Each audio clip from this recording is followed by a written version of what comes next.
అందరికీ షలాం. Grace gospel ministries వారి అనుదిన వాక్య ధ్యానంలో ఈరోజు యోబు గ్రంథముల గురించి, దాని ప్రాముఖ్యతను గురించి మనము తెలుసుకోబోతున్నాం. యోబు అనగా హిబ్రూ భాషలో కూడా యోబు అని అంటారు.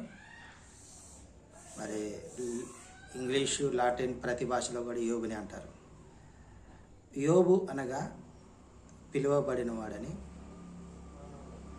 పశ్చాత్తాపము నొందినవాడని, రెండంతల ఆశీర్వాదం పొందినవాడని, ఈ విధంగా అర్థాలు వస్తాయని మనము లేఖన భాగాల్లో తెలుసుకుంటూ ఉన్నాం.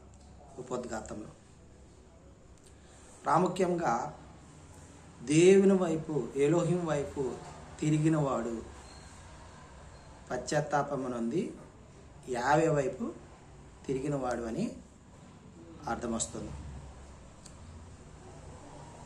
దీనిని రచయిత నెహెమ్యా అని, ఎజ్రా అని, యోబు అని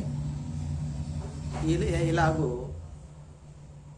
ఎవరు రాశారో అనేది చెప్పటం, రచయిత పేరు చెప్పటం మరి కష్టతరం అవుతుంది. కాబట్టి దీనిని యోబే రాశాడు అనే విషయాన్ని కూడా రచయితలు తెలియజేస్తూ ఉన్నారు. ప్రియమైన సహోదరి సహోదరులారా, ఈ విధముగా ఎలోహిం వారితో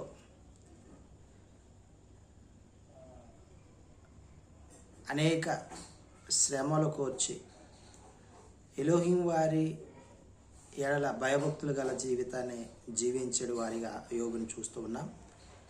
కష్ట నష్టాలు, బాధలు కోర్చి ప్రాణము మాత్రము పోక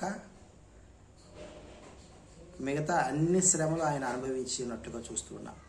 అలాంటి సహనాన్ని మరి కలిగి జీవించినప్పుడు రెండంతలు, లేదంటే మనం రెండంతలు చూసాము యోగుకి, అంతకన్నా కూడా మనము ఎక్కువ పొందగలమని మరి ఈ అధ్యాయం ద్వారా మనము తెలుసుకుంటాము.